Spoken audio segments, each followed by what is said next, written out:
पिछली कथा में हमने चंद्रवंशी राजा कुरु की चर्चा की थी, जिसकी राजधानी हस्तिनापुर थी तथा जिसने अत्यंत परिश्रम करके कुरु भूमि को पुण्य तीर्थ में बदल दिया था।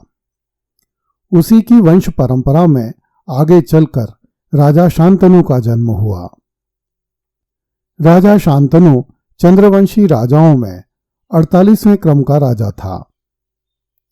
मान्यता है कि राजा शांतनु का विवाह गंगा से हुआ था। कुछ ग्रंथ शांतनु की पत्नी देवी गंगा को गंगा नदी मान लेते हैं। वास्तव में शांतनु का विवाह गंगा नदी से नहीं हुआ था, अपितु गंगा नामक एक अप्सरा से हुआ था।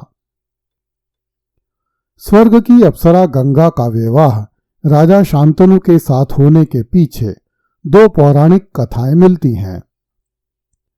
पहली कथा के अनुसार एक बार स्वर्गलोक में बहुत से देवी देवता एवं महर्षि तथा राजर्षि ब्रह्मा जी की सेवा में उपस्थित हुए, जिनमें महाभिष नामक राज ऋषि भी थे।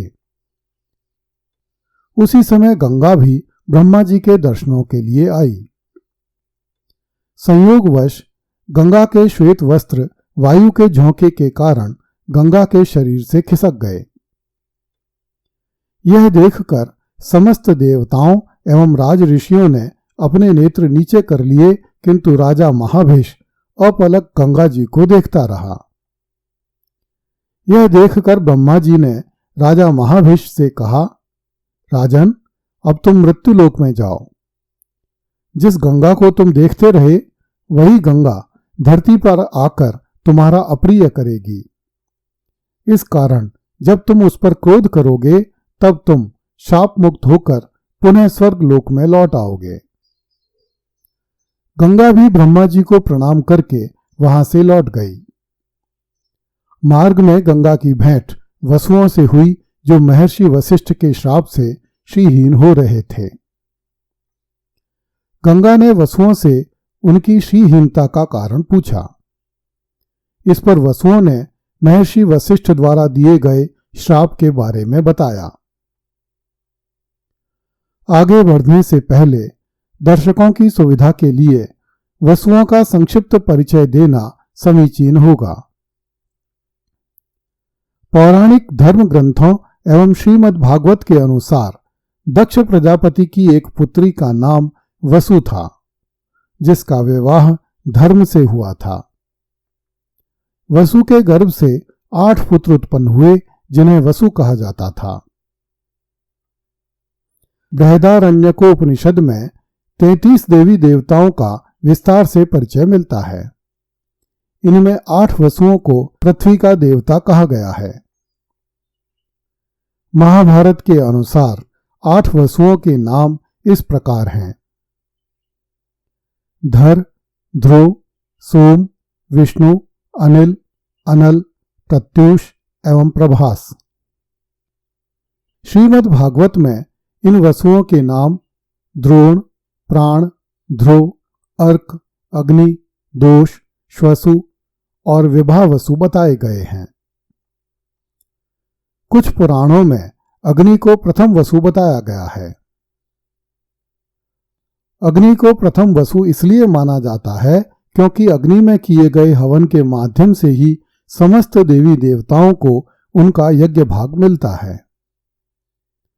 वाल्मीकि रामायण में वसुओं को अदिति पुत्र कहा गया है।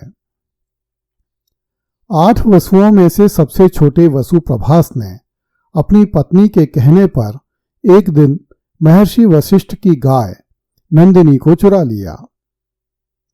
महर्षि वशिष्ठ ने ध्यान लगाकर देखा तो उन्होंने नंदिनी को वसुओं के बीच में खड़े हुए देखा।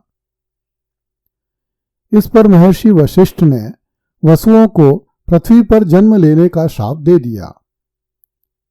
जब वसुओं को महर्षि द्वारा श्राप दिए जाने का पता लगा तो 8 वसुओं ने महर्षि के निकट जाकर उनसे क्षमा याचना की।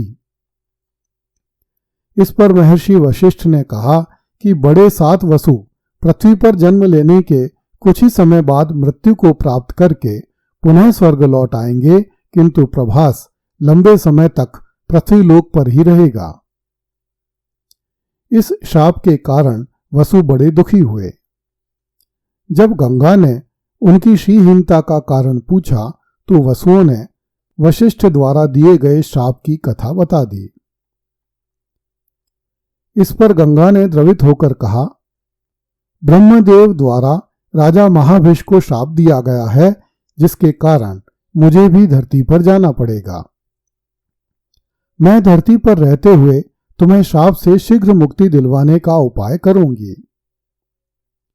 जब मैं धरती पर जाकर शांतनु के रूप में उत्पन्न हुए महाभिष की पत्नी के रूप में रहूं, तब तुम एक एक करके मेरे गर्भ में आना।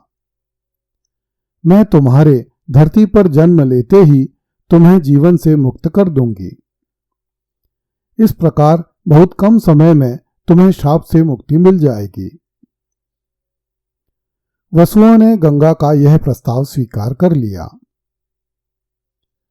महाभारत में उल्लेख मिलता है कि वसुओं ने गंगा से कहा कि जब आप हमें श्राप से मुक्त करेंगी, तब हम सभी अपने अष्टमांश से निर्मित एक वसु को धरती पर छोड़ देंगे, जो अपुत्र ही रहेगा। अर्थात धरती पर हम सब का 8वां हिस्सा लंबे समय तक जीवित रहेगा, किंतु हमारा वंश धरती पर नहीं चलेगा। उधर ब्रह्मा जी के शाप से राजऋषि महाभिष ने धरती पर आकर चंद्रवंशी राजा प्रतीप के पुत्र के रूप में जन्म लिया। शांतनु के युवा होने पर राजा प्रतीप अपना राज्य शांतनु को सौंपकर वन में तपस्या करने चले गए। अपने पूर्वजों की भांति शांतनु भी बड़े धर्मनिष्ठ राजा हुए। एक दिन जब राजा शांतनु गंगा नदी के तट पर घूम रहे थे, तब उनकी भेंट एक अत्यंत सुंदर स्त्री से हुई, जिसके शरीर पर दिव्य आभूषण सुशोभित थे। उसे देखकर ऐसा लगता था मानो देवी लक्ष्मी ही साक्षात आ गई हों। राजा शांतनु उस स्त्री पर आसक्त हो गए तथा उसके साथ विवाह करने का अनुरोध करने लगे। राजा ने कहा, हे देवी, आप स्वर्ग की देवी हैं, दानवी हैं, गंधर्वी हैं, अप्सरा, यक्षी, नागकन्या अथवा मानवी हैं। देव कन्याओं के समान सुशोभित होने वाली सुंदरी, मैं तुमसे याचना करता हूं कि आप मेरी पत्नी हो जाएं। महाराज शांतनु के ऐसा कहने पर गंगा ने कहा, हे भूपाल, मैं आपकी महारानी बनूंगी एवं आपके अधीन रहूंगी, किंतु मेरी कुछ शर्तें हैं जिन्हें आपको मानना होगा। राजा के पूछने पर गंगा ने पुनः कहा, आप कभी मेरे बारे में मुझसे कोई प्रश्न नहीं करेंगे। मैं कहीं भी जाऊं मेरा पीछा नहीं करेंगे तथा मैं भला या बुरा जो कुछ भी करूं उसके लिए मुझे कभी नहीं रोकेंगे। आप मुझसे कभी अप्रिय वचन नहीं कहेंगे। हे पृथ्वीपति, जब तक आप ऐसा व्यवहार करेंगे तब तक ही मैं आपके समीप रहूंगी। यदि आपने कभी मुझे किसी कार्य से रोका या अप्रिय वचन कहा तो मैं निश्चय ही आपको छोड़ दूंगी। गंगा के रूप सौंदर्य से बेसुध हुए राजा शांतनु ने गंगा की यह शर्त मान ली। इस पर राजा शांतनु देवी गंगा को रथ पर बैठाकर अपनी राजधानी ले आया। कुछ समय पश्चात गंगा ने एक पुत्र को जन्म दिया। वह उस शिशु को महल से ले गई और उसे गंगा नदी में बहा दिया। इस प्रकार एक एक करके गंगा के 7 पुत्र हुए और उसने उन सभी को गंगा नदी में बहा दिया। जब गंगा अपने 8वें पुत्र को नदी में बहाने के लिए ले गई तो राजा शांतनु ने उसका पीछा किया तथा जब वह पुत्र को नदी में बहा ही रही थी कि शांतनु ने उस बालक को पकड़ लिया तथा गंगा को इस क्रूर कर्म के लिए धिक्कारा। राजा के कठोर वचन सुनकर गंगा ने राजा को अपनी तथा अपने पुत्रों की वास्तविकता बताई तथा उसी समय अदृश्य हो गई। महाराज शांतनु उस शिशु को लेकर पुनः अपने महल में लौट आए। गंगा और शांतनु का यह 8वां पुत्र वास्तव में प्रभास नामक 8वां वसु था, जो शाप के कारण धरती पर ही रह गया था। उसका नाम देवव्रत रखा गया, किंतु भीषण प्रतिज्ञा करने के कारण वह बालक आगे चलकर भीष्म के नाम से प्रसिद्ध हुआ। अगली कथा में देखिए, राजा शांतनु ने मत्स्यगंधा सत्यवती से विवाह कर लिया।